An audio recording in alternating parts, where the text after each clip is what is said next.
Yeah, because if you come out, there might not be like tons of stuff, but there's always something, you know?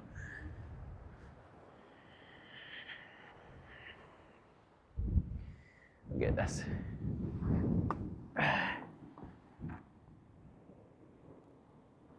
People would be like, what the f is he doing? And now it's like, it's so trendy to go foraging. People just like, they don't care, you know, and they're like, you know, before like 5, 6 years ago, you'd be here and you'd be picking stuff and people would be looking at you like, who is this nut job? And now it's like, oh, what are you picking? It's like, oh. This one's nice. You know this one? Yeah, rock samphire. You can pickle it or it's nice just fresh. Like it's got a bit more like aniseedy kind of. But when they're like this, they're like they're super tender. And it looks like it's a nice little. Well, these ones are, yeah, these are super nice. So these sea beets, but as I say, this time of year, it's their first growth. So they are quite tender, good texture, but still quite tender. And like they're kind of perfect. When they go a bit like bigger, they usually grow this time of year for like a month and then they stop during summer and then they come back like in autumn time. So, but these are really nice. They're like, it's like turbocharged spinach a bit. So squid and crab is going to be a dish so deep sea squid. The oceans warm up a little bit, so spider crab kind of starts coming into season now. So we're going to make a sauce from the female spider crabs. And then these they're called Wagyu squid. They're really big, thick, soft squid we're going to barbecue. And that's going to be one of our dishes. You're going to pick the nice ones, you're going to cut them nicely so they're kind of ready just to go on the plate. Because efficiency is quite, you know, you work in restaurants and it's quite busy and like, you don't want to be like picking them twice and then having to like go through them all when you get them back in the kitchen. It's like, if you do the work now and pick out the beautiful ones and cut them nicely, it's half your job's kind of done when you get back in the kitchen. Oh, it's cucumber, isn't it? It's cucumber. Oh yeah, it's nice. Wow. Cucumber thing. Super cucumbery. We can take it. Is there many of it? Just Yeah.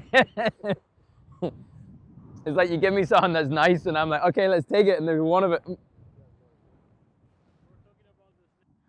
It's more like, this is like more, like I wouldn't say they have tons of flavor, it's more like texture.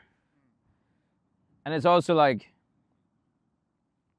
yeah, they're on our doorstep, they're delicious, they're free. Although we had to come and get them, but nice to impart all the flavors of the coast into a dish, you know.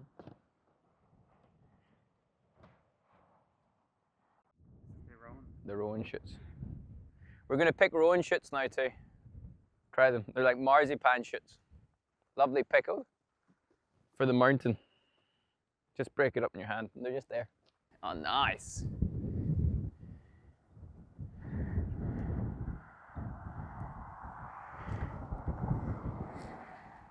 See, these pickles are sick.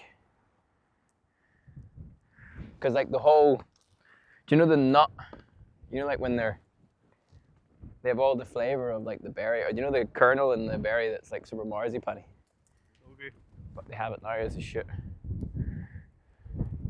What's that? This is rowan. Rowan shoots. You usually don't get them this close. And this one's quite nice because they've chopped it down. Usually they're really high. Because they're by the coast, it doesn't really grow that high, so it's kind of, usually you need a ladder to get these things. Like it might be grassy now, but when you apply a little bit of heat or a little bit of vinegar, it changes the whole. No, this will go on the lamb plate. So the lamb is based around mountain, and although we're at the coast right now, this is like something that usually grows in the hills. So we're going to pickle them and just put them with the fatty meat.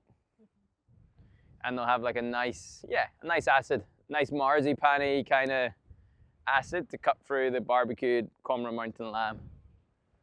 That's it. Should be good, hopefully. Do you smell the nettles? Do you smell them? No, but you can smell them. Hold that for one second. I'll grab a nettle.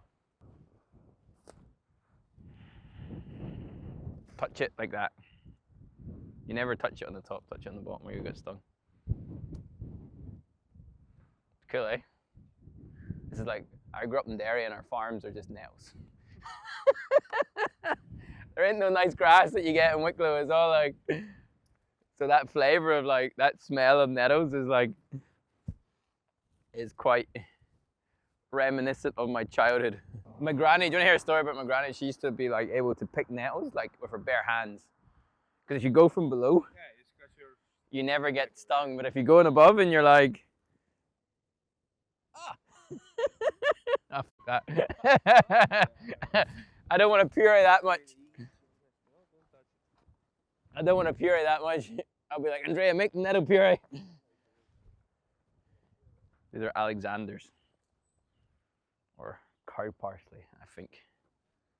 And they're nice, see when they're like, these are quite big, but when they're quite small, you get the young. This is like a big one, so it's not really that great.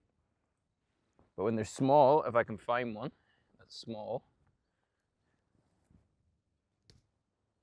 you get these little shoots. See like inside there? And they're like really tender. So we barbecue them.